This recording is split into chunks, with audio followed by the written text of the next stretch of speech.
So Brad's going through an Instagram rebrand. Yeah. Well, A relaunch. Frank took a lot of nice pictures of me, and I just chose to use them in other ways. Yeah. And I just thought, you know what? Let's relaunch Brad on Instagram. Let's do a do-over on social media, because I've been off of it for so long, and now I'm trying to get back into tweeting. I'm trying to get the Instagram going. I'm trying to be more marketable for the podcast, you know? I definitely have to get back into like posting. It's so more easy often. for you. You go up on me? stage and like there's just 100 pictures from the show. How Yeah, many, and you look really good on stage. How Your many, muscles are always popping because you're like straining them from. It looks I've like got a the. vein in my neck that Yeah. just goes wild. It's like your Always has. guitar is super heavy or something, so your like forearms are pumped out. Full pump. But like how many Does push-ups before he goes on I would stage. never get tired of them, Frank. I would, How many can I post, though? You can post every time you do a show. You should post one after. Probably. I agree. Probably. That's easy content, high quality. The DSLRs are popping. yeah, at lots those of shows. DSLRs. I just learned what that is, by the way. Yeah. I rely on like people learning about photography to get pictures of me at shows, because we Yes. don't actually pay people to come take pictures of us. You need the We students. we just need like people who are getting into photography. Garrett. And Garrett moved away right when he got really good. I know. Now we need. Oh, Brennan can't take the pictures. Yeah, if no, he's, he's if he's in the band. performing. Yeah, We need to find those fringe friends who want to take pictures. Yeah. I think Gary has a DSLR, so hit him up. all right. All right, I'm gonna make a bridge here from you doing a relaunch on Twitter and Instagram. Sure. So we'd like to make an announcement. We're gonna be at South by Southwest, and Big announcement. We're gonna think- see a bunch of shitty comedies. We're gonna see some weird indies Pound some brews. that may be straight to Netflix, straight to Hulu. Pound some brews. Other way. Eat a lot of food. You know, by the end of by the end of these film festivals, we might hate movies. See 9 movies in a weekend. Like this might not be a movie podcast any longer once we get back. I don't know. We're gonna have a backlog of stuff to talk about for sure. We will. So speaking of though, there's a movie that I'm excited to see there called Shiva Baby, and the star, her name is Rachel Sennott. Who knows how to pronounce these names? That's not my job. You're shouting That's out usually already. Brad's job. Well, she's somewhat famous for tweeting. Oh, nice. Yeah, she's like a Twitter joke personality. Is she doing like a seminar on how to make good tweets? No, but she's starring in a movie there called Shiva Baby. The premise is like she has a girlfriend. She also has a sugar daddy. She goes to a Shiva. She's sitting Shiva, Okay. as they do.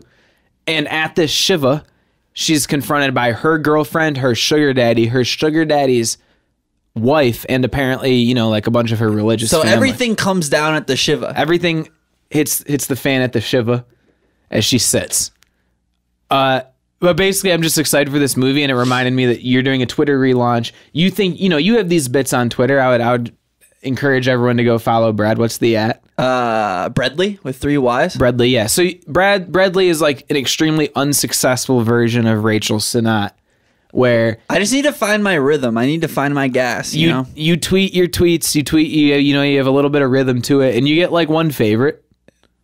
Yeah, I don't follow a lot of active people, and a lot of active people don't follow me. But It's fine. just it's a circumstantial thing here. yes. Okay. I think everybody from our high school, and that's the only people I know, have kind of given up on it. True. Yeah, So now we have she's to much find- younger than us, so maybe that's she has a niche. We need to find these internet people. do who are young gonna people favorite do my Twitter though? The internet people do. Okay, because for me it's like only my entire Twitter just like only Bernie tweets, Yep. and like that doesn't seem like 17-year-old Twitter to me. That seems like 26-year-old Twitter. Yeah. Is that just because I'm 26?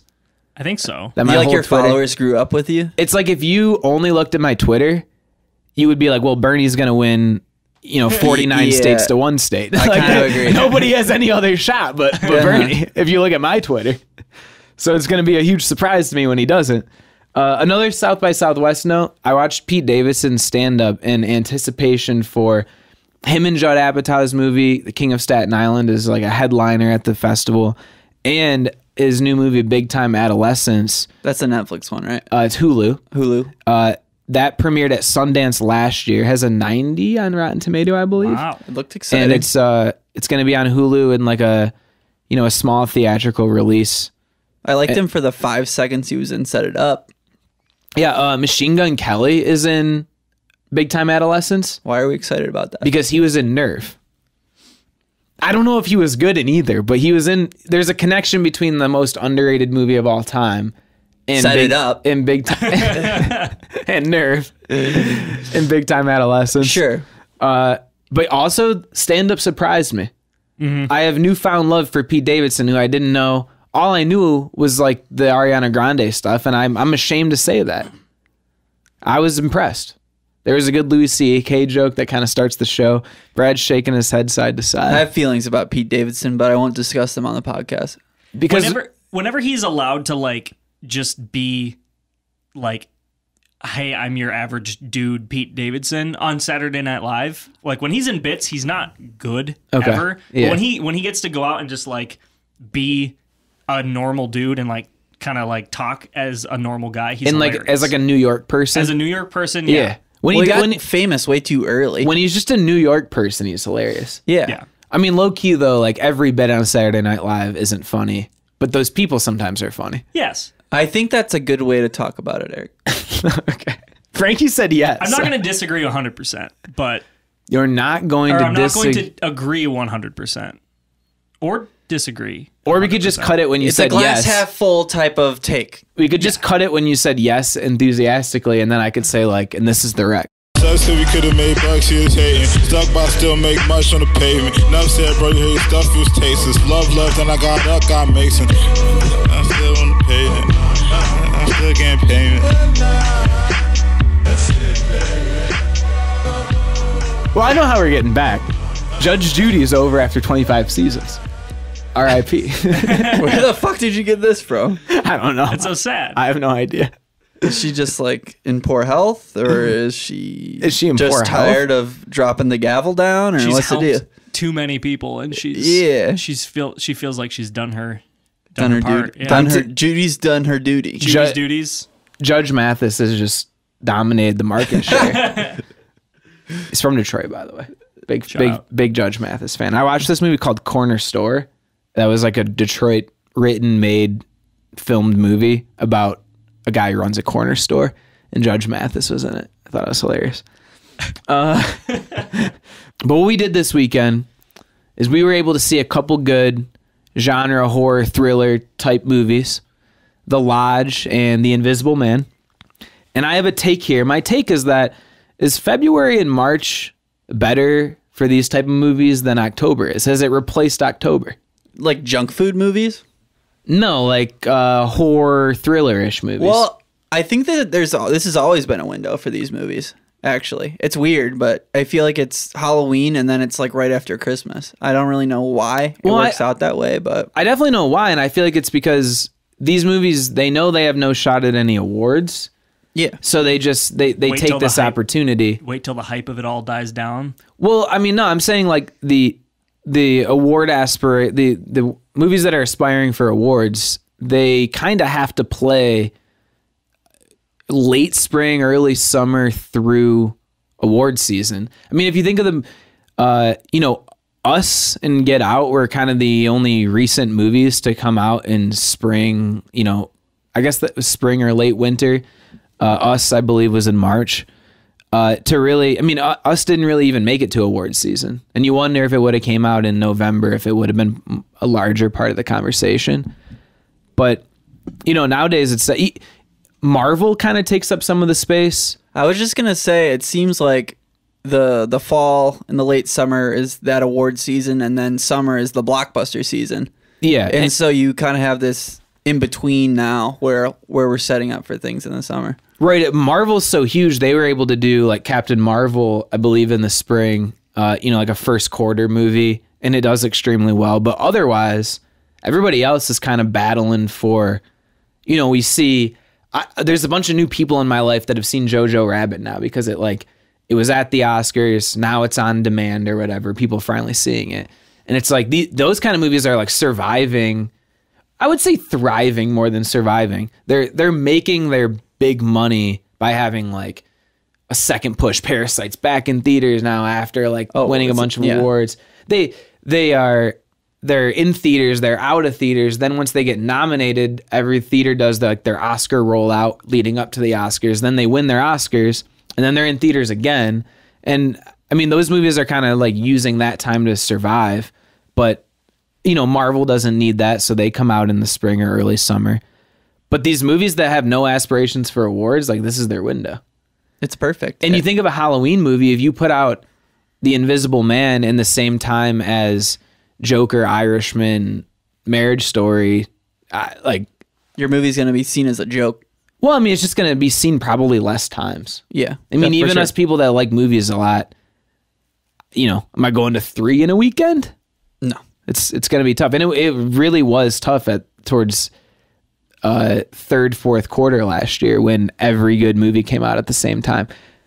Queen and Slim and 21 Bridges, for example. If 21 Bridges would have came out this month, well, were they good movies? Should they we have seen were them? like they were like worthy movies. They were good enough to be like around.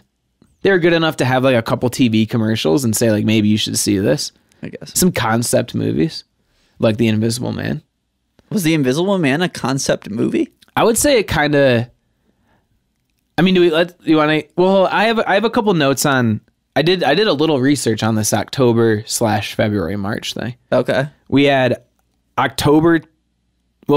February, March 2019, so last year. We had Us and Happy Death Day to You, which apparently was really good. I've heard it like talked about. Yeah, and Does then Kyle have a take on it? And then October we had Countdown, which Countdown I noticed that's an all-time Rotten Tomato 26 critic score. Frank, want to guess the audience score? Higher or lower? Higher. 30. 72. What? Like a 3-timeser. It's just a junk food movie. Isn't that wild though? But normally there's not a discrepancy that large.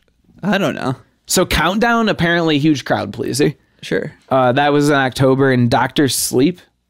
That was the Stephen King one. Pretty highly rated Stephen King movie. It looked pretty cool. Dr. Sleep is the one that I feel like gets lost, and you're like, oh, a Stephen King movie that, you know, probably kind of nuanced, probably good storytelling. And then you're like, oh, but, you know, The Irishman, Marriage Story, these movies are happening right now too. I feel like if you were like, that movie was for like people who are huge fans of The Shining. Because isn't that like... Oh, it's Yeah, the for follow-up, sure. It's the right? follow-up, Yeah. For sure. I mean, there's no reason not to see it other than, Right. I mean, Joker came out I will say October that as well. not everyone is trying to see these prestige movies. Like, obviously, like a middle schooler isn't going to go see Little Women and have fun with it. But like, you give them like Dr. Sleep. Like, not every movie is appealing to us. And I feel like a lot of these movies have a place with another group of people. True. I mean, like, but horror is an interesting one because they're all, for the most part, rated R. And so it's this tough thing where it's like little kids can't see them.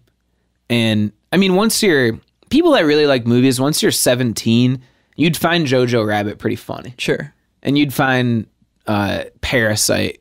That's a tough one because it's foreign, but I mean, if Parasite was if all those things happened in like an English movie, there's no reason a 17-year-old wouldn't be like pretty pumped about it. I'd say like there's a crowd for the Fast and the Furious movies that's not the crowd who's trying to see Jojo Rabbit. True. And I think that's the same case with horror movies. I would say there's a lot of overlap between the Fast and Furious crowd and the Invisible Man crowd. Not trying to profile a lot of people, but I mean, we have some friends. sure. Well, friends are a little too fast and too furious. Yeah. What number are they on right now? I don't know. High. Yikes. Maybe all right. 10? Do I want to jump into the Invisible Man? Sure. I walked into Frankie's house today, and it sounded like it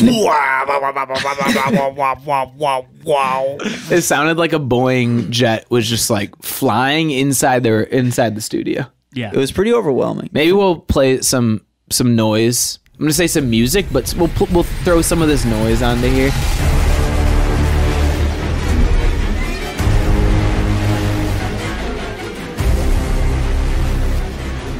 Anyone want to start with their takes? I came away feeling great about the movie. I think I felt like pretty positive about it, but the second movie we're going to talk about today like made this movie feel a lot worse. Your mindset has been adjusted because you saw The Lodge after seeing. Yes. Yeah, I understand. I mean, we can categorize it into the good, bad, and the time will tell. I think the good is definitely Elizabeth Moss. Oh, for sure. I really hope she gets another chance after this. Another chance? Yeah. In acting? Wait, what? Well, when you get into one of these movies, I feel like your career might like not be as great. It seemed as if she was going to have another... It seemed like she was going to be an Avenger the way the movie ended. Exactly. It was like, not only is she going to have another chance, but we're going to put her in the same exact movie. We're going to put her in some outfits. Well, we're going to hype up... They had like the extra makeup going. They were like, we're going to like make her the next Captain Marvel. It looked like a Brie Larson type transformation. Yeah, if she like flew away, I wouldn't have been surprised. That would be like fist in the air, just like flew away. Yeah, that's exactly what it seemed like was going to happen. I would say the bad would be the music in the last shot of her was like very Ridiculous. awful to me. It really did seem like she was going to fist up in Superman in the sky. Okay. It was very Man of Steel-esque. That would be one of the few bads for me. I don't think I liked the effects on the actual Invisible Man. Huh. I don't think they ever needed to like show him at all. I don't know. Are we gonna spoil anything? I would By say no. saying- I would say no. I think we're like, time-wise, there's plenty of people that need to see this movie that haven't. Okay. This movie, to me, had very little special about it. I It was agree. a very cookie cutter movie. It's a I very think. 7 out of 10. if that for me. I'm under 7. It really? It was I'm under 7. I think I'm like 6'8" or 6'7" or something like that. But I do agree, Elizabeth Moss, great acting. But at the same time, how low are the bars set in this kind of movie? Like, do you how mean? good did she have to be for everyone in the world to say, "Oh my God, she's so good in this movie"? she is so good in that She movie. is, but how low was that bar? You know what I mean? Yeah, like every actor in Marriage Story is really good. And it's like in this movie, you're like surprised that somebody is good. I don't think I Right. was surprised with her at all. I watched Handmaid's Tale and Mad Men, and you're Right. like, wow, this person can No, really do it. She's really good. She needed to do a lot to make this movie even a 7 out of 10. And like, she did all she could do. I think my takeaway was this movie was the best movie it could be. I kind of agree with The that. best movie that the story could turn out Perhaps. to be. I don't know what they could have done better to make it a better movie. Going back to everything was so straightforward. I feel like I was not led down any path that made me think hard. I wasn't confused about anything. I was locked into the story the whole time, and I feel like it was too easy to follow along. I thought one thing that was interesting is that they never, you as the audience always knew that she was right. Yeah. You never questioned whether she was maybe like going crazy, which I'm not saying, they clearly decided that. That was Yes. like 100% a choice. Yes. I also think maybe there might have even been a version in the script where they wrote a act of the movie where you are kind of you're on the fence of whether she's in the right or whether she's wrong.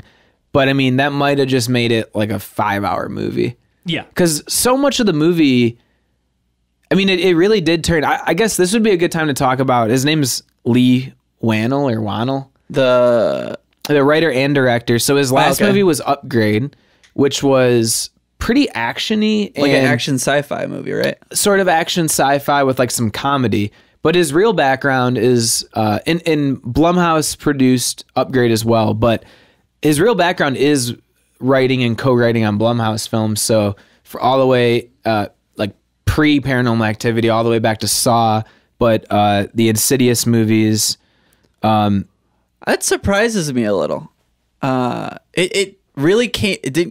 It wasn't spooky at all. Yeah. It didn't turn into that genre that he's been a part of before. Yeah. But what's interesting though is that Upgrade is I think Upgrade is kind of like a sci-fi. it's not Hobbs and Shaw, but like it's definitely more action, even some comedy. I think this movie did a little bit in between where there was plenty of like jump scares. I would say one super Blumhouse thing that they did in this movie was in the Paranormal Activities. I think it was like in the second movie, they got really tuned into this one shot where, to me, there's probably a more technical term for it, but to me it's your floor fan that spins back and forth really slowly. Oh, those like slow pan shots? Yeah, so they do that in Paranormal Activity, and then they really overdo it in the one that's with the two girls and the babysitter. Mm-hmm.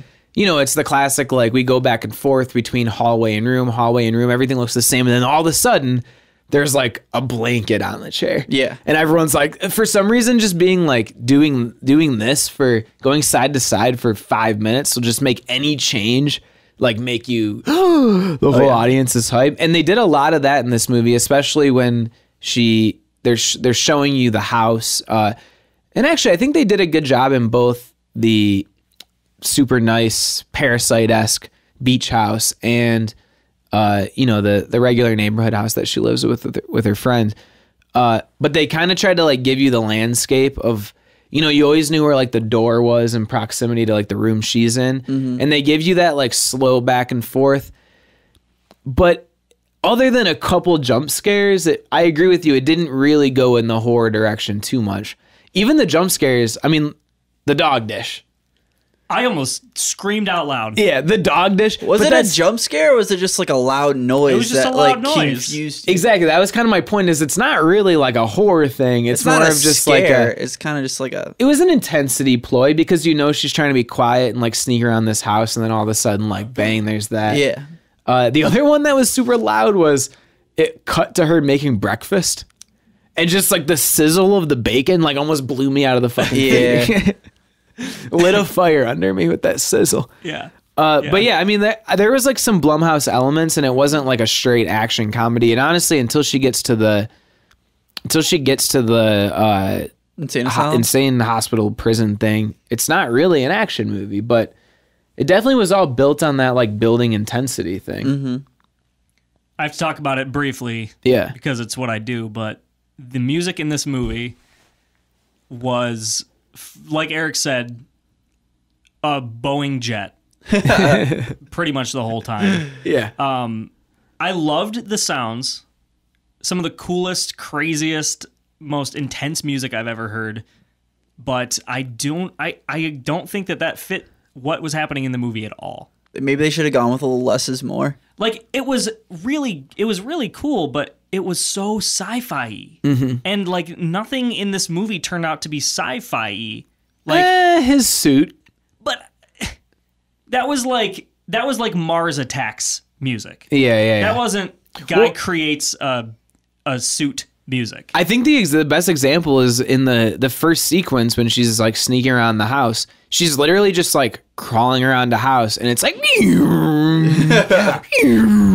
And you're just like, she's just walking through. It's kind of right like, I think Arrival was actually the first to like do these weird noises like this, but for sure, I don't know if it didn't sound like a giant space in this movie. A giant spaceship was not landing in this guy's backyard. It's totally appropriate, and I am in love with these types of sounds. Like I was telling them before, Annihilation is like one of my favorite movies in that genre, and they use those sounds perfectly. Yeah. But she's in the house, and there's like a knife floating, and it just sounds like an airplane's landing. Like, it was ridiculous. Plus, the end of this movie, that music was like I think I might have plugged my ears. It was so loud. I was just thinking how stupid it was the whole time. It felt completely out of tone. Honestly, it was the loudest thing I might have ever heard. A lot of the last scene felt like sort of not with the tone to me, but not even the last scene, but like the last few shots. The last scene was pretty good. I liked that. I liked the way it ended. Yeah, I liked the ending for sure. It was more of like that shot. In the last couple, but kind of had like a Casablanca style ending, where you just like see the man and the woman meet, and then like it's like high fives all around, and it's over. We doing spoilers? High fives all around doesn't say anything. True. I said the man and the woman. There's a man, there's a woman, there's high fives. Yeah. I'm gonna go. My favorite scene was definitely when the cops are like turning the corner and they're seeing her, and you're like, what just happened here? Oh yeah, when she's like crawling on the ground. That was like classic fun action. I think like I liked it better when it was near the beginning, where like there was you didn't know right away that like the Invisible Man was like pulling some shit, so you like thought it could have been when he picks up the knife and the fire starts on the stove. I was like, whoa, shit, this is like some spooky shit, you know? Yeah. That felt very Paranormal Activity of the movie. For sure. Yeah. For sure. The knife moving, though, was the first thing where I was like, oh, so we just all know that this exists. They they got rid of like the idea that she might go crazy like instantly. Yeah. With the knife moving. Yeah, go ahead. Sorry. I think an issue with this too was in the trailer for it, you see her throw the bucket of paint on him. Oh yeah, I have beef with the trailer for sure. And it's like, if they didn't show me that, I could have just thought that he was a ghost the whole time. And that scene didn't happen.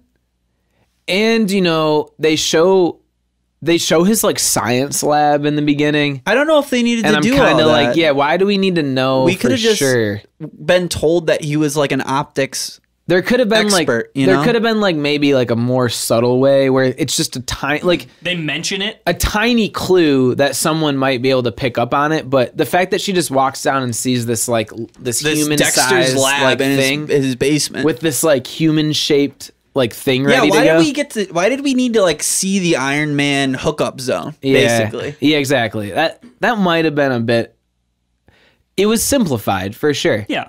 I feel like we're saying a lot of bad things about a movie, and I guess that's what like a critical response is, but I thoroughly enjoyed it. I really liked it. Yeah. It was definitely just a good time. I feel March like it's movie. Easier for me to complain about things than it is to say nice things about things. True. And that's just my personality. Like I hate so many things and I like so few things. Mac and cheese, Chick-fil-A. Yeah, I love those things. I tried to go to Chick-fil-A today. It's just easier to... Yeah, I tried? What do you mean you tried? The 100 cars in the line at 12 o'clock on a Monday. My whole beef with Chick-fil-A is just every time. Just make more of them. Please. Why do they not? I don't know. Do you want to move on to the movie that allowed us to be jaded for Invisible Man? Yes. Okay. The Lodge? The Lodge. I thought it was the perfect mismatch of all the things I like about a lot of horror movies. Yeah. Okay. Explain. It's like Hereditary, The Shining, and like The Lighthouse combined into one movie. That's a lot of things. Well, that's like a lot of you things. have the cabin fever aspects of The Shining. Hereditary, I was saying that it had like a big swerve within the first like 20 minutes. Yeah. And Lighthouse, just because of the way they were trapped inside this space, and it kind of felt like they were just stuck. And you go into Pattinson's like insanity, and you just this girl just goes through fucking shit. That totally makes sense to me. Yeah. This is a movie that I'm definitely riding for to try to get people to see. Oh, I want everybody to see it. I really want people to see it. To me, it reminded me of, I feel like most people that like movies, they had a time, like late high school, where you just kind of watched horror movies, thriller, or like shitty thrillers, or perhaps good horror movies. And you just watch them with your friends. And like, there's a lot of laughing going on. For sure. There's a lot of cheering going on. There's jokes back and forth. You're a little scared, you're hype, you're tense. And I feel like The Lodge would have been really good for that. That was the exact scenario. Yeah, we just giggled through the whole movie. Like, we were definitely scared, but we had the whole theater to ourselves. Yeah. I think that kind of movie, when they're trying to build tension, I feel like the only way to avoid like feeling that in your core is to talk all the way through it. Yeah, just to be like, what's going to happen? Yeah. What's going to happen? That's like what my inner monologue's doing. Yeah. But to be able to like express that out loud during the movie, what made it so much fun. Yeah. Like, Frank, did someone open that door over there? What's going on? Was that a ghost or what was the deal there? Were you the only two people in the theater? Only Yeah. two people in the theater. Okay. I held Frankie's hand the whole time. So I'll do my little call this a little side social studies, but I'll give you my theater experience. So I went after a work day, so afternoon, and I walk in, and there's a guy working at the desk, and then there's two, like, I would say managers of the movie theater, just kind of like hanging out, I think waiting for their day to end. And I say I want one ticket to the lodge. Guy gives me a ticket. I look at the auditorium number, whatever you call it, cinema number, get my kids' sized popcorn and drink. Well, you really held back. Yeah, I mean, I was gonna eat dinner later, but I can't just not have snacks. You're a movie popcorn fiend. The whole thing is just a scheme for snacks. I go in That's the theater. literally the business model of a movie It's theater. the entire business model. I go in the theater. I sit down, watch a couple trailers, watch a few more trailers than I would have Candyman expected looks to really watch. cool.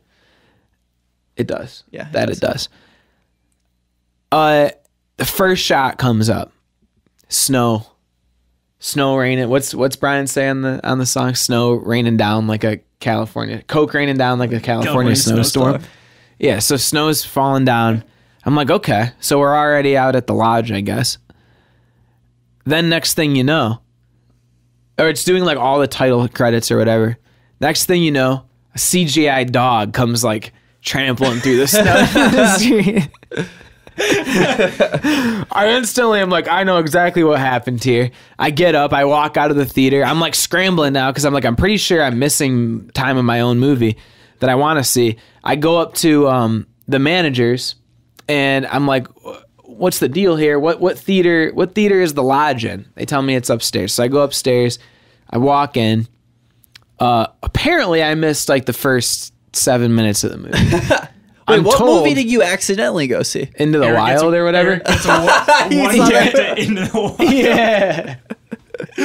I was so mad. I think it's Call of the Wild. Call of the Wild? Into the Wild is Chris McCandless, right? Yeah. Okay. You almost accidentally saw the movie you shit on 2 weeks ago. I love how I actually watched like 3 minutes of it too, because it was just like snow. I know you said that there was snow, and I was like, I don't remember this happening, What but was what kind of music was playing? So there was nobody in the theater, so I was like a little bit on my phone. Oh, okay. I was like a little distracted, All right. waiting for the movie to start. And then I realized there was a CGI dog. okay. And I was like, I'm out of this bitch. All right, so you're up. You go to upstairs. Yeah, I'm upstairs. There's one other guy in the theater with me. He'll come back into play later. But yeah, so apparently I missed the. Oh, are you fucking serious? Yes. Well, spoilers. It's not really Spoiler? is it a spoiler? I don't It's a even spoiler. I don't even know if it's Oh. a spoiler. It's definitely a spoiler. It's a spoiler? It's an extreme spoiler. What do you mean? It's a It comes I didn't out of see it, but, like, absolutely nowhere. yes. I guess I just thought that I screamed out loud. Yeah, I we were actually like, yelled. what? Yeah. I guess I just thought that the blank was just like The very, very beginning. I just thought the blank was like off with another blank. No. Okay. is a very big blank. The blank blanks. Yes. Okay, the blank gets blanked. Huh. So I missed that. But I gotta say, I feel like that would have made the movie worse. We and Frank were like That was blown when away. Yeah. well, I was blown away by like the rest of the movie. Yeah, I was blown away by the rest of the movie too. I mean, we'll get back into the movie, but then my theater experience, I am like, there's scenes where I'm like, most of all the organ music just blasting while was she's great. walking through the thing. I'm laughing my ass off. I'm like so happy that like this music was just giving me like I was like high. I was high over this music being like kind of scary, but like like loud. yeah, it just was like overwhelming me. giddy. Yeah, I was Yeah. giddy. I was giddy. Me and I was like slapping my knee, and I literally like looked back and like looked at the other guy that was like 6 rows behind me and was like, this fucking shit.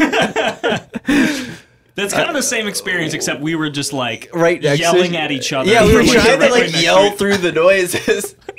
The other one where I had to look at the guy was Riley Keough, just like, Oh yeah. Oh, like There's a scene where she's like on her knees, like circling in snow. and Eric just reenacted it. We have a camera, but it didn't get any of it, so No. I don't really know what he was doing there. But I don't know how else to explain it. She's just on her knees. You see the little girl looking out the window, and you're just like, what the hell is she looking at? Yeah. And then I think you see like a close up of Riley's character, like you know, I think she's probably like reciting a prayer if I'm remembering the movie correctly. All of a Seems sudden it like appropriate. zooms out and she's just crawling in a circle. I fucking died. Great, awesome movie though, but it ends and I get up, the lights like turn on right away when the movie ended. Like Yeah, they did come up pretty quick. yeah, For for us, me too. And I just got up, looked back at the other guy, and I was like laughing and like smiling. I was giddy. I was like super giddy. This guy stands up. He's got like dreads everywhere, and he stands up and he's just like, "Fuck." He was like a little more stressed out than I was, and I just like started laughing so hard. And then when I walked out, I had to go to the bathroom. But the way that this theater was situated, I had to like walk out of my theater was like to the exit doors of the entire Cineplex. sure. And then I had to like walk back past these managers to get back into the theater to go to the bathroom. And I think that they thought I was going to go see my third movie of the day.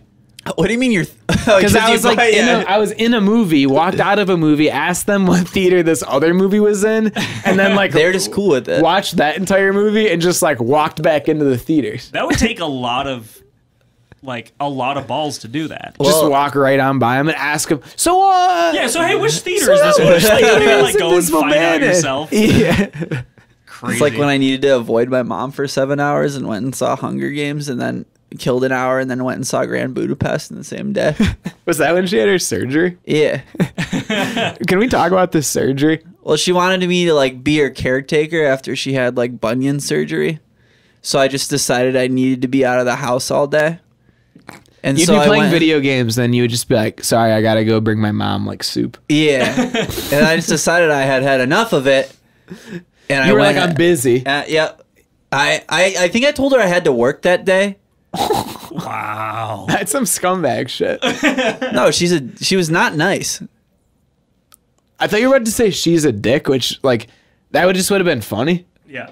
Yeah. Maybe I was gonna say that, but I stopped myself. So Yeah, so I mean, my major takeaway was theater experience, crawling.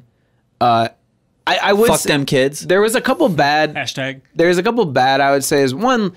Some of the spooky stuff to me, it was kind of like a, just like film school. Look at, we can use this music and we can use like, kind of religious like dark I disagree. flashlight sequence. Yeah, I mean you can argue with me, but my thing is that I felt like some of that was just like, hey, we know how to make a cool like horror essence. We're gonna give you this like awesome And it was amazing. horror essence. It was amazing, but I mean I kind of felt like some of it was just like, we know how to do this. It doesn't really like need to be part of the story. It wasn't like, to me, I felt like it wasn't totally part of like driving the plot. See, I feel like they used a ton of that stuff. I do agree with that, but they, like, most of it led to nowhere. It was just kind of creating these scenarios where you're just trying to figure out, like, what is gonna, like, What's going we've on got- with this we've person? got Like these- this scenario. Yeah, these like, long pan shots, flashlight shots, and you're just waiting for that like, move the flashlight and you see a ghost or something. yeah. And like that like suspense that they built was not Yeah, exactly what you're saying. I think that the situations were, they could have easily put like a scary face into one of those shots, and most of the time they didn't. but that's kind of what I'm saying though, is you were just like, those things were happening, but there was no ghost to see. It just like had nothing to do. Now the one plot point that it did work is saying when she's asking the kid like, did you take the stuff? And he's like, I don't know, you're the one that's been walking around all night. And that was like, okay, so all the scary stuff was just like because she's walking around all night. And it gives you, the cool thing is that in this movie, it gives you the opposite of the Invisible Man, where the whole time you're questioning who the hell is crazy here. Yeah. Like, you Yep. don't know. That this movie gave me, Or are they both sane and Yeah, like just or- the house is crazy? yeah. This movie gave me everything that I wanted from the Invisible Man. They took that like straightforward, here's what's happening, and they just completely left you in the dark. I will say, yeah, the script I think was like extremely creative. Like it's called The Lodge, and you're like, whoa, this is just like a spooky house movie. It kind of does make you think that the in any horror movie, there's three aspects. There's always like, well, I guess usually it's two. Usually there's like the house and in the world that be. And then there's like the people, the family in the house that's like getting tortured. Yeah. But in this movie, you're set up like we have, the classic stepmom and kids scenario where it's already like a clash. Cookie cutter. Yeah. Like setup. Horror setup. And then the movie's called The Lodge, which is like that introduces, in any horror movie, you expect like, okay, so that's another character. Like the monster in this movie might be the house or like the world that the house sits in. Yeah. Or like something that's pushing the story forward. Right. And without spoilers, like you're that's not known for much of the movie. No, I think that's the best way to say it. Almost until the end, you don't figure out what's actually is going on. Right. Yeah. Right. Till like the third act is what they would describe it as. I don't know if I kind of cut off your point, but oh no, I was just gonna say like we sat there like looking for like ghosts and stuff. It meant nothing. It did nothing. Yeah. I mean, you might be saying that. I was just trying so hard to like find that. And so I think there's two things here. One is I would say one thing that was Invisible Man was like kind of like a perfect movie in kind of what Frankie's saying is like in sort of a bad way. Right. Like it was just like a perfect. It was a manufactured pop song of a movie. Yeah. It like hit every note that hit every note in a pretty satisfying way. Yeah. And then The Lodge to me had like a few more imperfections. Or maybe there was a purpose for them, but once you write a screenplay and then you put it in a movie and like whether everything really like comes out the way you expected them to, who knows? But I felt like the imperfections led to like just kind of like hysteria from the audience and the characters. I feel like it gave it a chance to be a D- or an A+. Yeah, and. Fucking the Invisible Man was gonna be like a B+ the whole time. Yeah. It's like they took more parameters chances and they did a lot more They did some more creative things, I mean, one thing I would like to say though with Invisible Man is that Blumhouse does have historically low budgets, and that's kind of their whole point. I mean, obviously, Paranormal Activity is like a super extreme outlier where you spend $50,000 and make 90 million. Yeah. But yeah, Blumhouse uses low budget. We're going to make a lot of money on a low budget movie as sort of like a blueprint. Like this is the core of our company.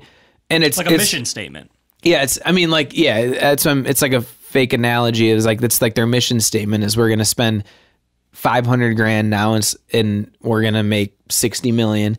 And I mean, the articles started coming out today. It had a big weekend at the box office, and so I do. Oh, it did? Yeah, it did. I mean, and it's partially because a big weekend is all relative. It's really easy to have a big weekend when you only spend $2 million to make. Oh, we're talking Invisible Man right now. We're talking Invisible Man. Okay, cool. Yeah, and while we're saying before we wrap it up with saying sort of negative things about Invisible Man, the ability to be a perfect movie with like those sets, having Elizabeth Moss is like a pretty. I'd imagine she has like a somewhat of a price tag. Oh yeah. To make a perfect movie on a minuscule budget, I still think there's like quite a bit of movie making merit there. It did not seem like a low budget movie is what I'm trying to say. No, especially, I mean, it sounds stupid, but one of the sets is like a giant mansion on an ocean. I was like, it kind of like tricks you into thinking that this movie might be more than it is. I agree. It's almost like a trick of how to make a movie look high budget before they put you in the pedestrian house. Well, yeah, they put you in like our super set design house. Like instead of like a bad CGI spaceship, they like just put you in like a. I mean, I hope it's a real house. That might exist. Didn't fool me out. Yeah, I mean, like the Parasite house wasn't real, but that's expensive to like make a set. If they just found that house, and I mean, these tech people have a lot of money. That house might exist. I agree. But yeah, no, I mean, The Lodge was a low budget in a similar way, but it felt a little more grounded. Yeah. In kind of a cool way. Yeah. I also think that the houses in The Lodge were insane. Oh yeah, me and Frankie were talking. Dude's go ahead. like modern block house that he lives in. Mm-hmm. driving his old like '90s Jeep Wagoneer. Yeah, do you like that Jeep? Like Frank? that, I could like that. That whole situation is like my future, like my dream future. Like old Jeep, sick house.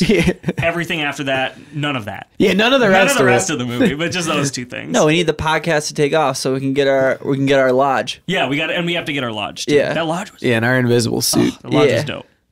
Lodge is dope. There were some beautiful shots in that movie. Oh yeah, I was talking specifically where she's like in the snow in the middle of the lake, just like in the middle of the dark, and you're like, what is she on the moon? Like, Yeah. The what is void. happening right now? She thought she might have been on the moon. Yeah. She was trying to figure it out. Fuck them kids. Two last things without spoiling anything that I really liked. One, Riley Keough, who I became aware of pre-Lodge because she's the white stripper hooker, sex worker is I think the right word. She's the one of the sex workers in Zola. Oh yeah. So of course I've been following that movie, being a little Detroit story as it is, and Elvis's granddaughter. Elvis's Elvis's granddaughter. Thanks, Frank. Elvis's oldest granddaughter. Elvis's How old is oldest she? granddaughter. Did we look it up? No, I don't know. Elvis's oldest granddaughter coming to a theater near you as a sex worker. I will say time will tell. Time will tell. Will she just be another actress who did one horror movie and we never hear from her again? I'm gonna like give you a hard no. I just really So- hope not. Yeah, I've gotten a little into she's into producing. Okay. So she has like a little camp going where she's kind of making her own movies. So I think she has a little bit more aspirations than just being Like a hot girl like that's in a scary couple movie. movies. Yeah. So and I think that's half the battle. It's just like she clearly can act pretty well. I thought in the Lodge she'd again it was still similar to The Invisible Man, that there's a lot of weight on her shoulders, and I thought she did pretty well with it, with a bunch of different emotions that in hysteria that you would have a few different emotions. She had them all. She had a range. But I think she's shown that she definitely like cares to be more Cool. than what and Sundance says that Zola's good, so she'll have 2 good movies this year at the minimum. Last thing I really liked, trying not to spoil, but when you see her and then you hear truck, but you don't see them both in the same shot, and you don't know if the truck's gonna like get through the snow or not. Oh yeah. I was so Oh, hyped. that was so cool. Yeah, That really, I agree. I almost thought the movie could have ended right there Okay, without knowing whether truck and person meet. I kind of thought movie could have ended without knowing the answer. is there anything we didn't like about this movie? My only criticism is just like there was a little bit of, I think, things that didn't all come together. A little bit of like film school, we can make this really cool scene that doesn't necessarily like hit on all cylinders in the story. I just think maybe the ending could have been done another way. Like you said, I think if it ends right there where you don't know if truck starts, or I think that would have left me where I would have looked back at that guy and been like, what the fuck? yeah, You would have been more in like his like stress level. Yeah, I At would have that been point. like, what? Yeah. They like Yeah. almost, well, I mean, I guess they didn't really explain. It was despair. I almost would have got more brutal. Like it would have gone Tarantino and just like, instead of I don't just, think you can do that in movies though. Even like Well, that movie I mean, was Parasite does it. Hollywood does it. Yeah. Dream big. okay, I can't, I'm gonna stop now. No, I like the subtlety. So you're saying like you could have gone bigger. I'm saying you could have gone smaller. Yeah. They went pretty in between. I will say I want to watch this movie again like tomorrow, and then probably the next day. Yeah, I And could watch it again. I would definitely watch it again. I could watch it again. And I think it'll be a fun Christmas movie. Oh, that was my last little note on it, as I feel like it's going to live in the, well, it's not going to have the lore that Die Hard has, but when people do their Die Hard joke of like, is Die Hard a Christmas movie? Ooh. Oh, this I'm is gonna say, definitely more of a Christmas is the movie. Lodge a Christmas movie? Yeah. I'll be watching this every January 9th. Yes, yes. when significant other is like, so we're gonna watch a Christmas movie, I'll be like, yep, I got one. There's presents. There's definitely presents. That's what Die Hard says. There's like a Santa. That's all you need. There's a couple bows in the lodge. The snow. All smiles for the lodge. The cleverness and like the scariness and the swerves. It didn't have like. It had the ambiguity. It for didn't sure. have like the most advanced layer. It didn't have the layer. That's what I'm saying. There's like the layer to get out is too much. Yeah, like that's a perfect movie though. And It like, is a perfect movie. like there's so few movies who are able to like be that smart and clever that like this movie I think does all of that except for that above and beyond. To me, Get Out is almost like The Lodge mixed with like Knives Out, because you're taking like ambiguity, comedy, and horror all here, and then in like fucked up stuff, and then you're taking Knives Out has this like just like perfect script where like every single thing that you hear in the beginning like comes Matches back up, to play, yep. and it has layers, and I mean, The Lodge doesn't have all that. Yeah, that's what I'm saying. I said Yeah. 85%. I would go like Get Out is maybe the best movie ever. Yeah, that's what I'm So saying. I mean, I'm gonna say like I had like 70%. I guess we're not in two different stratospheres. No, I think we're saying the same thing. The same thing. We're Yeah. not saying the same thing. Well, like most movies are like 25% of Get Out. True. So like Yeah, like 5. we're saying the same thing here. Yeah. The Invisible Man like wasn't even playing the same game. No, not really.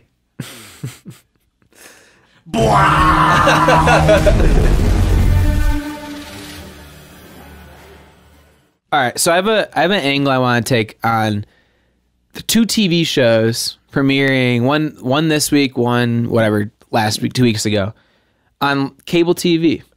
Okay. We got Lil Dicky's TV show Dave, which is actually saw the trailer for it last night. which is actually a narrative regular TV live action TV show. And then the Hot Ones TV show. Our boy Sean Evans is on not the big screen. He's on the screen slightly larger than the YouTube screen. I'm just happy that he's got a check. And I mean, I want to hear your thoughts on just like what you think about these 2 show ideas, but more or less I want to see what you guys think. Brad, you and I love Sean Evans. Frank, you love Sean Evans. Big fan. You got the Big fan. sauces, right? You have sauces? some I've had the sauces. sauces, yeah. I've got the Yeah, sauces. I know a lot of people in my life that have the sauces. We're the demographic. We're the demo. Sean Evans is like our... Barbara Walters. I was going to say like our Letterman.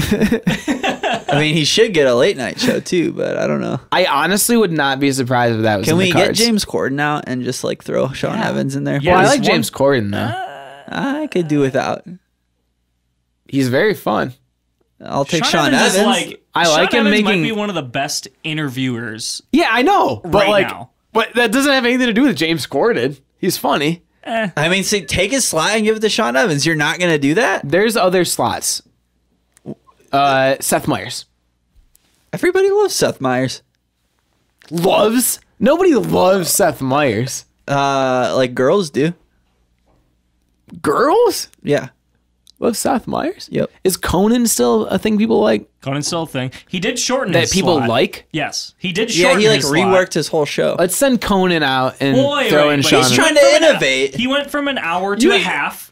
Like, give Sean Evans his second half. Yeah, I think that's a fair compromise. Oh, I like that. I was Yeah. going to say, there's no way you're taking away James Corden but keeping Conan and Seth Meyers. I will not have it. I'm a big Conan fan, so Yeah, and for some reason, he's a big Seth Meyers fan. I'm a big saying James girls Corden are. I fan. think Fallon's okay. So you think... Colbert is staying for sure. Yeah. He's not going anywhere. Chill. I just. I mean, if I could send one person out of here, it'd be Colbert. But I don't want to like make a bunch of Eric people voted mad. for Trump, guys. I voted for Hillary. Oof. Eric's a Trump guy. I voted for Hillary. I think that makes me like the opposite of a Trump guy. And I plan. I think your hatred for I plan to Colbert vote it- makes you a Trump guy. I plan. That's what the crazies say. You can't just have opinions anymore. Nope. You're either a Bernie guy or a Trump guy, and there's nothing in between. It's gonna come down to that. we're not this podcast, but one day Eric's gonna be a Trump guy. We are not this podcast. Voted for Hitler, I swear to God. I should have fucking took a picture of it. Are you allowed to do that? Yeah, you are. You are not. Really? It says no phones, Why? no cameras, no pictures. Yeah, but how do you expect me to convince everybody that I'm not like as pasty as I look? Like, yeah, I like at times could look like I'm from Howell, but like I voted for Hitler. Yeah. All right. I don't care enough about late night TV at all to like really have any opinions, so I'll preface that. Yeah, but I mean, Frank, just settle the score once and for all. Do you think girls like? I don't get the girls thing. No, hold on. I don't think that's a real No, I just want you to thing. answer the question. Whoa. Let me ask the question. hands-on experience. Do you think, from your perspective of being a man, that girls like Seth Meyers more or James Corden more? Carpool karaoke is kind of a cheat code. Yeah. It's hacky. It's hacky. Will you Yeah, let the but person answer a question? I don't know. What is your deal? It's hacky, but I think it works. It's so hacky. Answer the question. Corden or Myers? Yeah. Corden. Lock of the century. It's hacky. It's not fair. Anybody could do that. Well, I mean, like hot sauce is sort of hacky. Yeah, but they're not as good as interviewers, and they're not gonna be able to like talk through the spice like that. You know what? My question was answered. I had no my work Are we is gonna done. get into a break the My work is done break here. the glass argument? I'm just gonna close. Wait, what? The break the glass with one punch. Is that what you're saying? Oh shit! Yeah, we do have to do that. Yeah. All right. That was not the lane I wanted. We went politics. We went James Corden, Seth Meyers. The rivalry no one knew existed. My question is going to be, we all love Sean Evans. We all love Hot Ones. I personally, I don't know if I've asked you guys. I personally love Lil Dicky. I think he's hilarious. I'm a fan. If you actually like take the time to hear him rap, he's very talented at rapping. Yeah. I know obviously part of rap is having like a certain perspective, and like he doesn't have that. But as far as like technically being good at rapping, the guy can really do it. My question here is, if we're fans of these people, both who are primarily famous on YouTube, I would say, do we like migrate to like FX or whatever TV show whatever cable network these shows are on? Do we make that migration? I don't have time for that. Yeah, I don't think I can commit to that. No. And so my question is like, is there a person that could get you to migrate to a cable TV show that is good? Like, like I want to be clear here. Atlanta to me is the best TV show maybe running right now. Yep. But that's because I like it on the merit that like I heard it was a good show. I watched it and then it was a really good show. It wasn't like, oh, I love Childish Gambino. I do like Childish Gambino, but I didn't like migrate to it because a rapper I liked was there. It just happened to be a good show. My question is more like, are you tuned into, are you going to like watch all these Hot One TV show episodes? Are you going to watch this Lil Dicky show? A certain parameter of like what, are you like, what's going to make it jump? What are you're going to jump the hurdle and like jump into this show and spend time at it? Or would it take like a lot of people telling you it's really good? See, jumping the hurdle to take the time to watch a show is one thing, but that hurdle to buy back into cable? Oh, well, that's a but I bigger mean, one like for if me. you're on FX, you're on Hulu. There's ways. I don't want to get into that because let's there's ways. make an assumption that this Hot One show was on Hulu. Or like Okay. you can at least find a stream for it. Right. There's ways to watch the shows. Let's just keep it at that. Got it. I'm not saying are you gonna. Yeah, you're right. I kind of frame that as like, are you migrating to like To cable. to buying cable? Yeah. Only being like a sports fan or like a NBC or Fox News person is gonna get anyone to have cable right now. Pretty much. I'm saying, all these shows are gonna end up on something that you can stream. Are you gonna like be into them without knowing whether it's good or not? You both said no right away. I just think what Sean Evans is doing is so far from anything I would want to be watching. Wait, what do you mean? it's like a game show that like sure he's the guy, but there's not like it's just a game show, like a trivia game show with spicy wings, which is like Is it like 30 minutes of that? Like I could watch YouTube videos of people eating spicy things for 5 minutes and like gain the same high as Like I way do. spicier things even. Yeah. Like those people eating those fucking ghost peppers or whatever. And the thing that makes Hot Ones is interesting is the celebrities in Sean's ability to interview them, and you take away his ability to interview them, and it's just People the eating- wing guy. yeah. It's like, what are we doing here? There's a certain level of, it's not alcohol. And, you know, I think people have tried to do interview shows where they get the person drunk on YouTube, but like, it's never, I don't know how many people are signing up for an interview where it's like, hey, the point of this interview is to get you drunk and then ask you questions. Like, who's doing that? And then you have to go to like the next thing on the press tour 10 minutes later. You can't be drunk for it. But I kind of feel like Hot Ones, he found a way to do that where he like Gets the same response. I'm going to get you like completely off your like normal answer, your Bill Belichick, and I'm going to get you onto like your Steve Kerr pretty quickly here. Yeah. Because of the wings. But that's not what the game show is. I'm wondering though, if Hot Ones just like was unable to view on YouTube. I think they were airing eps on They are airing True eps TV. now. Yeah. Of Hot Ones. Yeah. It's like they air the game show and then they air the interviews. But you're still able to just watch the interview on YouTube, right? Yeah. And I don't think these interviews, the guests they're getting aren't as fun lately. I'm sorry. Well, I mean, they're big guests. Yeah. But they're just not fun. Yeah. I feel like I want like a redo on the Margot Robbie one. Margot Robbie like could be a good interview. I think I fell asleep during it. I'm serious. I've seen internet videos of her, like her, what is it, like Vogue that does like 38 questions with or whatever, and hers was awesome. So Lil Dicky show is a little different. It's, I guess, Pierre said they gentrified Atlanta, so maybe people will watch it. He actually like loves Atlanta and loves Lil Dicky, and so like he'll be fine. But Well, I feel like this is a different situation because you have someone who's famous on YouTube for what though? For music videos? Like they don't have does he have a reoccurring show on YouTube that they're taking away from? I feel like this is a different scenario where like you're giving this guy a show that he's like that's like about him and about his life, which is different than what he's doing already. So I feel like this situation, yes, I think if it's available to stream in something I already am bought into, and only just like one or two people tell you it's good, yeah, you'll probably jump even with in. no one tells me it's good, I might watch the pilot and see what it's all about. I'm a fan of his. I think he's pretty funny. I think it's enough I think pretty much being a fan of someone is enough to check whatever they're doing out if it's easily accessible for you. So you're saying you're into it. Just the Sean Evans one happens to be like a game show, which just isn't really what we're into. Yeah, no. And plus, I feel like he's doing really good work. He's doing something else that I like. He's doing something else that I really like and appreciate. And this is more of the like mass media version of it, whereas Lil Dicky is getting. This is just a different thing. He can still make a song and he can still make his music videos. Yeah, but they're not going to put his music videos on YouTube or not YouTube, on Hulu. Yeah, exactly. So it's a different thing. I'd say I just know nothing about Lil Dicky, really. I don't really have any opinion about him at all. So, like, if somebody told me the show was good, it'd take me 2 seconds to be like, okay, I'll see. YG is in it.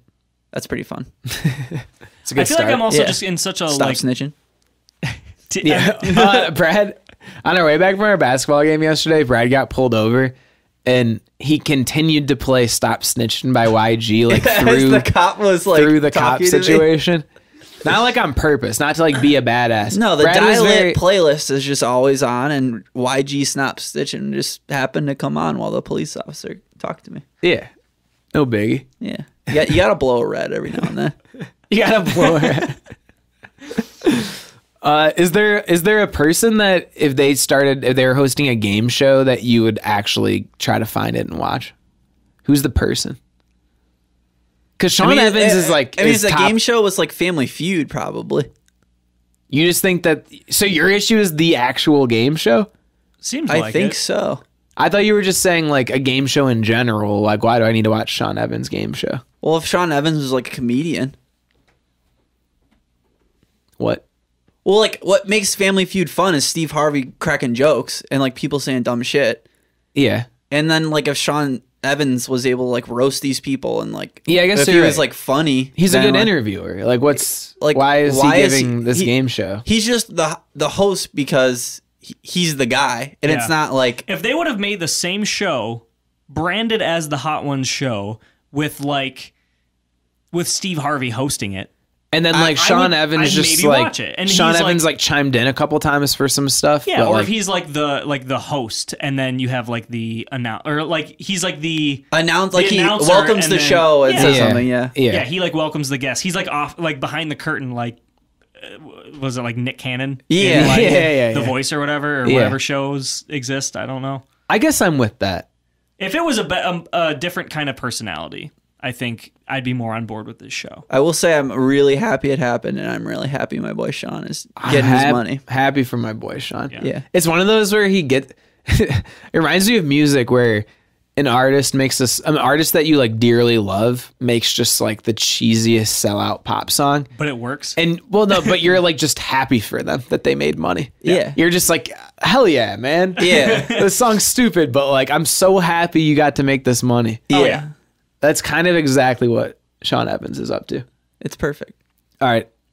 We got a faux science stemming from Invisible Man. Invisible Man. Uh-oh. We spent the entire car ride home. Brian and Brad got into it. Alyssa was not happy. Oof. Brian and Brad got into it. We came away me as the winner. No, Yeah. that is not how we came away at Yes. all. Let's start from scratch before you like start making false All right, claims. fine. So, in Invisible Man, it's no spoiler to say, a man punches through a window with one punch. 2 punches. He kind of knocks on the window, but then he takes like one punch through the window and like grabs something. And Brian was like, well, that's impossible. You can't just like punch through a window. And Brad was like, sure you can. And I said, maybe Kimbo Slice could. That was kind of the 3 boats we were in. Brian was like, no, it would take at least a crack and then a go through. Brad was like, no, you could like go through. And I said like, well, maybe Kimbo Slice could go through. Yes. So what do we think, Frank? No way. Oh, Frank, I said. Do we There's have to no pull up way. the video? I mean, I didn't find the The exact videos made you lose he pulled up videos and none of them were a one punch through the window. He is- wasn't wait. Kimbo Slice, Eric. You're right. Nobody was Kimbo Slice in the videos. Wait, so is the argument that Kimbo Slice can punch through a window, or No, that, no. That it's breakable No, the in guy in one the movie. punch. The guy in the movie. Yeah, okay. He is kind of a beefcake. He's in Haunting of Hill House. He's the heroin guy. I'm saying, oh, that's kind of cool. Yeah. Have you ever seen the video of the newscaster that's trying to say, everyone be careful, people can break into your car really easily, so don't leave a laptop, don't leave a cell phone. And he's trying to bust into the window of this car with he's got like a rock or like a hammer, and he's just beating this window, and it's just bouncing off. Seriously? Time after time The after rage time wasn't after there. time. The rage wasn't there. Yeah, Brad's under the impression that unless you have the rage that the guy in the movie had, then it's not actually possible. But if you have the rage, it's possible. We pulled up a video of a guy having road rage, and he does it in 2 punches. Well, He 2 goes, punches. bow, bow. 2 punches I is know, what Brian but said he could wasn't happen. Kimbo Slice. So you're saying like for a regular guy it takes 2 punches, but for a beefcake it could be 1? Yes. I think you're wrong, Brad. I think we've really proved it.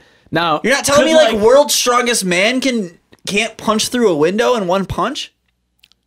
well, I think Brian's stance was that maybe not, because you have to crack and then go through. I don't think so. I think the world's strongest man. I don't even need to say Kimbo Slice, your everyday strongest man.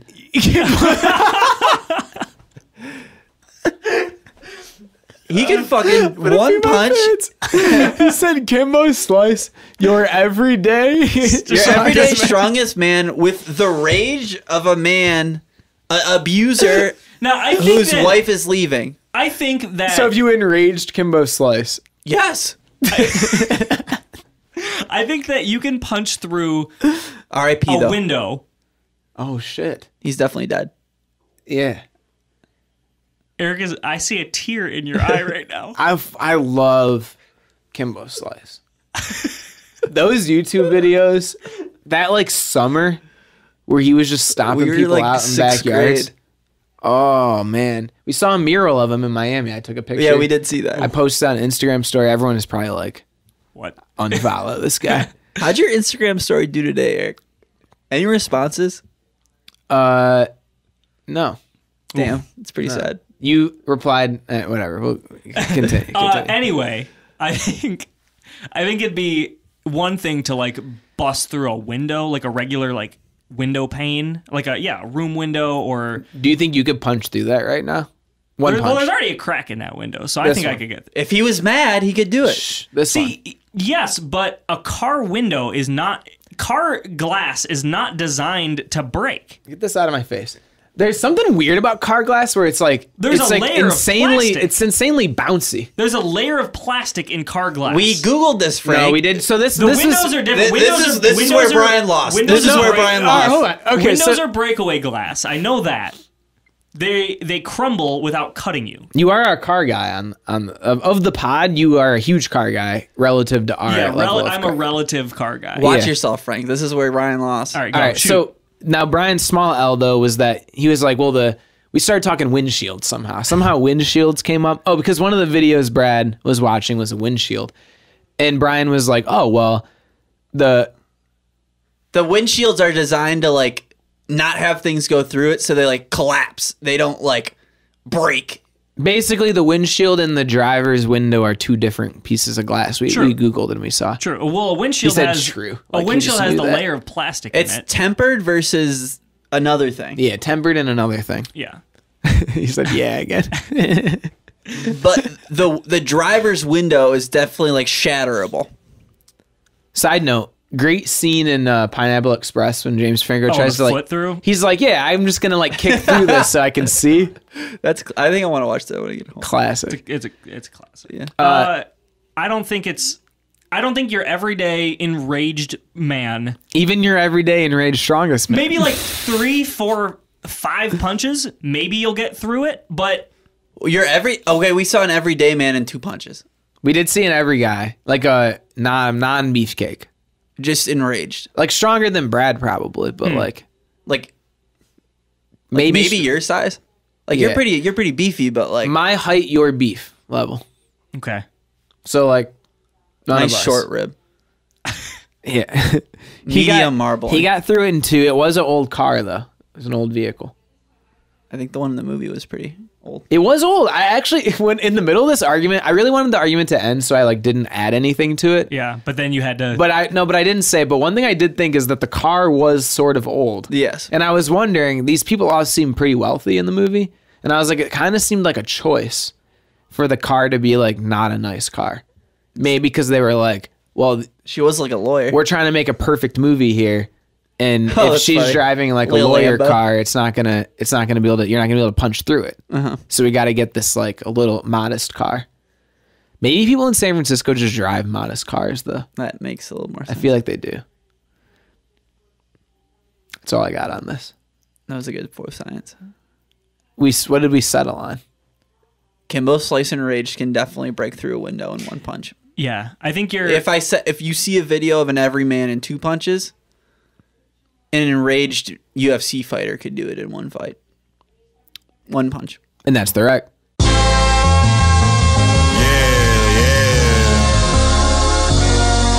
I be gazing, got a head full of schemes I was chasing. Even got ahead of my dreams, be patient. Mama told me stress ain't a thing, wasting bread, smoking cess till I sleep. I be pacing, looking for that check and the cheese. I keep it basic, can feel